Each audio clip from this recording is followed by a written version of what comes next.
Vote खरीद रहे थे उनको प्रत्याशी बनाया हुआ है, उनके प्रत्याशी नज़रबंद हो गए, पुलिस की कैद में थे, फिर भी बीजेपी के नेता उनको सपोर्ट यहाँ पर दिखा रखा जाए।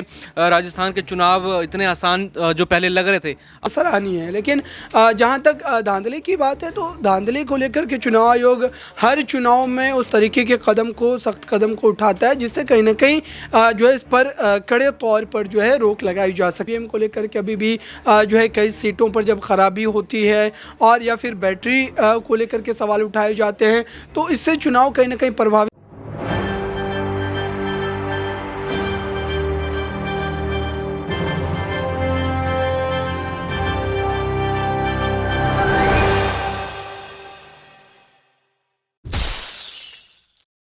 नमस्कार, मैं नाज़मीन खान, आप देख रहे हैं SPN 9 न्यूज़। आपका स्वागत है मेरे खास प्रोग्राम बात सच की में। 5 राज्यों में होने वाले विधानसभा चुनाव की बात करें तो 3 राज्यों में चुनाव पूरे हो चुके हैं। अब अगला नंबर राजस्थान का है। 25 नवंबर को राजस्थान में 199 सीटों पर चुनाव होंगे। अब कांग्रेस पार्टी अपना दमखम दिखाने के लिए उतर चुकी है। वहीं आपको बता दें कि भारतीय जनता पार्टी भी पीछे नजर नहीं आ रही है। जहां राजस्थान में 200 सीटों पर यहां पर वोट डाले जाने थे, लेकिन एक सीट पर निधन हो जाता है जिसके बाद 199 सीट बाकी रहती हैं। लेकिन क्या 199 सीट के जरिए कांग्रेस पार्टी वहां पर जीत हासिल कर पाएगी? हाल ही में यहाँ पर कांग्रेस के राष्ट्रीय अध्यक्ष मल्लिकार्जुन खड़गे और राजस्थान के मुख्यमंत्री अशोक गहलोत एक दलित इंजीनियर से अस्पताल में मुलाकात करने भी गए। क्या दलितों को साधने की कोशिश यहाँ पर कांग्रेस पार्टी करती हुई नजर आ रही है?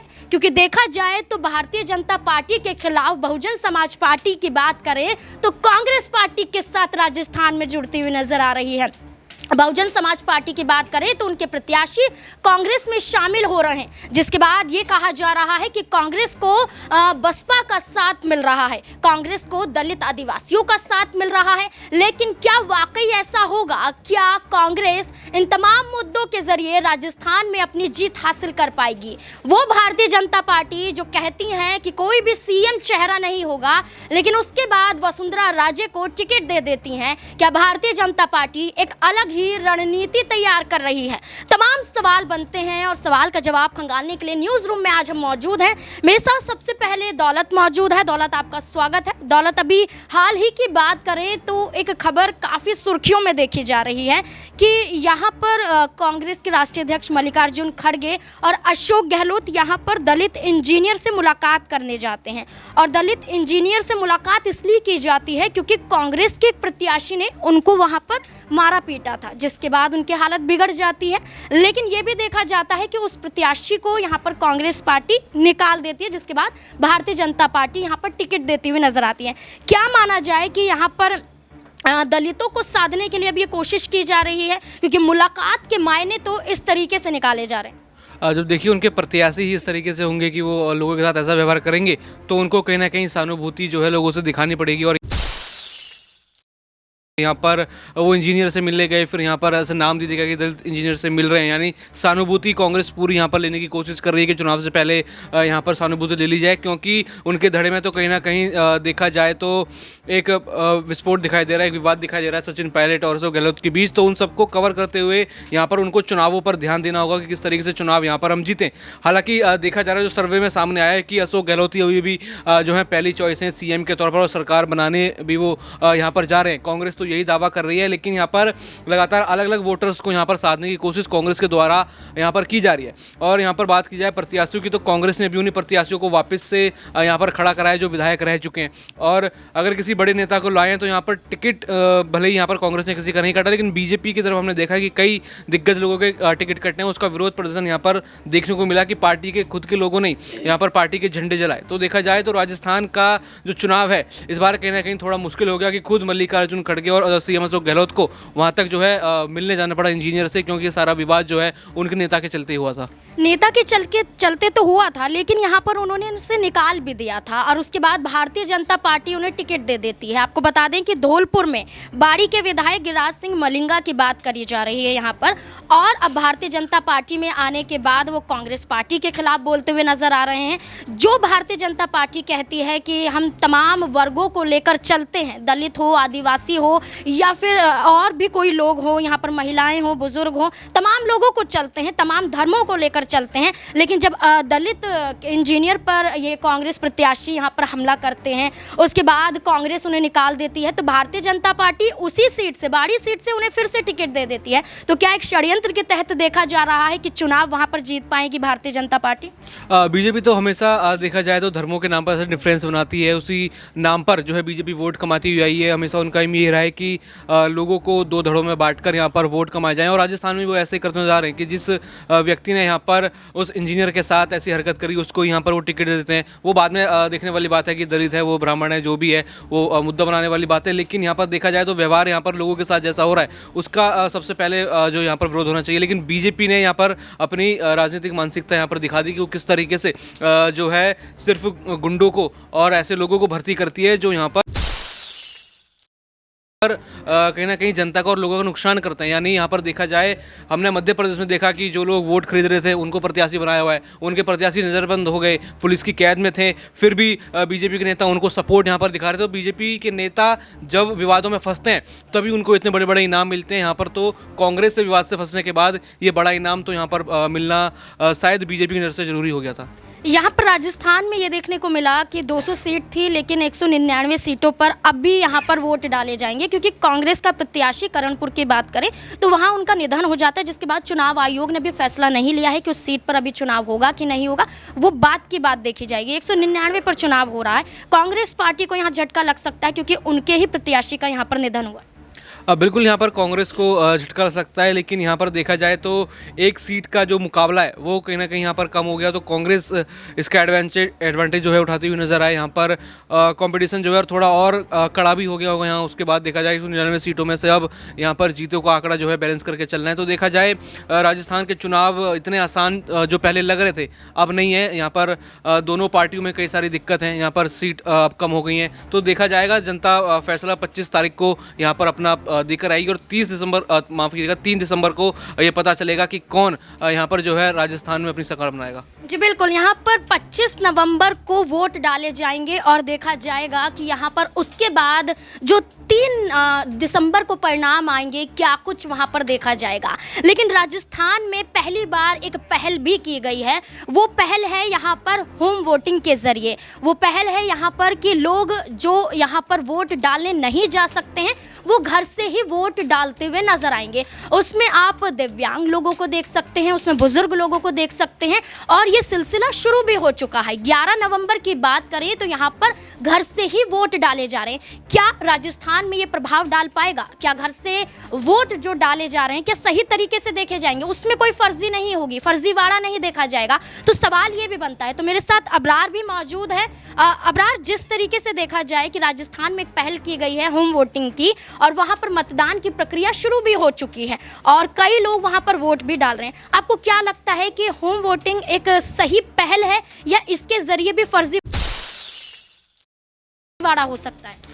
देखिए, बिल्कुल ये अच्छी पहल है और लगातार चुनाव आयोग कई चुनाव में इस तरीके के इनिशिएटिव को उठा चुका है। और मुझे लगता है कि ख़ास तौर से ऐसे लोग जो पोलिंग बूथ तक नहीं पहुंच पाते हैं, चाहे वो कोई भी कारण हो, बीमारी या फिर और कोई वजह हो, तो इस तरीके से अगर देखा जाए तो चुनाव आयोग का ये फैसला काफ़ी ज़्यादा सराहनीय है। लेकिन जहाँ तक धांधली की बात है, तो धांधली को लेकर के चुनाव आयोग हर चुनाव में उस तरीके के सख्त कदम को उठाता है जिससे कहीं ना कहीं जो है इस पर कड़े तौर पर जो है रोक लगाई जा सके। और अब कई हद तक जो है चुनाव में धांधली का जो मामला है वो कहीं ना कहीं कम हुआ है। हालांकि ईवीएम को लेकर के अभी भी जो है कई सीटों पर जब खराबी होती है और या फिर बैटरी को लेकर के सवाल उठाए जाते हैं तो इससे चुनाव कहीं ना कहीं प्रभावित ज़रूर होता है। लेकिन राजस्थान में इस समय कुल मिलाकर के देखा जाए तो चुनावी माहौल जिस तरीके से बन रहा है, अशोक गहलोत अपने उन तमाम कामों को लेकर के लगातार ये जो है दावे कर रहे हैं कि प्रदेश की जनता उनके साथ इस बार खड़ी होगी।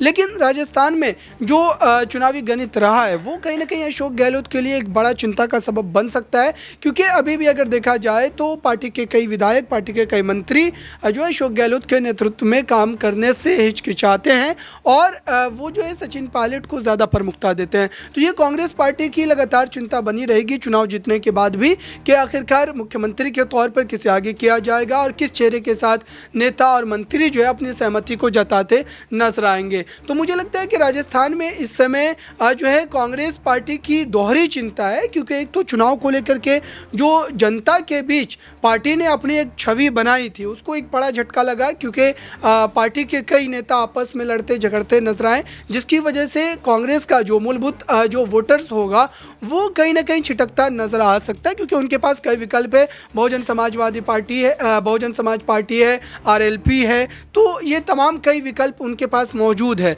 तो मुझे लगता है कि इस बार भारतीय जनता पार्टी कड़ी टक्कर देती नजर आएगी, क्योंकि बीजेपी लगातार 1-1.5 वर्षों से राजस्थान की सियासत में जो है कई मुद्दों को लेकर के, खास तौर से अगर देखा जाए तो जन आक्रोश यात्रा को लेकर के और कई ऐसे जो धार्मिक मुद्दे रहे जिनको काफ़ी ज़्यादा पुरजोर तरीके से उनके द्वारा उठाया गया, तो ये तमाम मुद्दे जनता के जहन पर असर अपना ज़रूर छोड़ेंगे और उसका भारतीय जनता पार्टी को हो सकता है कि सियासी लाभ भी मिले। खासतौर तो कांग्रेस पार्टी को जो है इस बार विधानसभा चुनाव में भरतपुर संभाग में जो है उनको चुनावी फायदा मिल सकता है, क्योंकि उन सभी 19 सीटों पर कांग्रेस पार्टी जो है लगातार अपनी पकड़ को जो है मजबूत ढंग से बनाई रखी है उन्होंने। और इस बार अब देखिए भारतीय जनता पार्टी जब अपने चुनावी प्रचार प्रसार का आगाज़ करती है, अमित शाह जब पहली बार विधानसभा चुनाव को लेकर राजस्थान पहुँचते हैं तो उनका दौरा भरतपुर संभाग का ही होता है। तो वहाँ पर जो है कुल 19 सीटों पर जहाँ पर लगातार 2-3 बार चुनाव में जो है कांग्रेस पार्टी पूरी तरीके से जीतती नजर आई है, तो वहां पर मुझे लगता है कि बीजेपी कोई सेंधमारी करने की कोशिश जरूर करेगी और उन्हीं सीटों में हेरफेर की वजह से अशोक गहलोत को सत्ता बनाने में दुश्वारियां आ सकती हैं। यहाँ पर भारतीय जनता पार्टी की बात करें तो वो ऐलान करते हैं कोई सीएम चेहरा नहीं होगा, लेकिन राजस्थान में जिस वसुंधरा राजे को साइडलाइन किया जा रहा था उसे ही टिकट दे दिया जाता है। तो कहीं ना कहीं इशारों में ये बताने की कोशिश कर रही है भारतीय जनता पार्टी कि अगर भारतीय जनता पार्टी जीतती है तो वसुंधरा राजे ही सीएम होती हुई नजर आएंगी। देखिए वसुंधरा राजे को लेकर के अगर बात की जाए तो बीते विधानसभा चुनाव में जिस ढंग से वसुंधरा राजे के चेहरे पर भारतीय जनता पार्टी के साथ कोई जाना नहीं चाह रहा था। हालांकि बीजेपी की सरकार बनाने के पक्ष में लोग थे, लेकिन वसुंधरा राजे को एज अ मुख्यमंत्री लोग नहीं पसंद कर रहे थे, जैसा कि हमने महाराष्ट्र में भी देखा देवेंद्र फडणवीस को लोग पसंद नहीं कर रहे थे।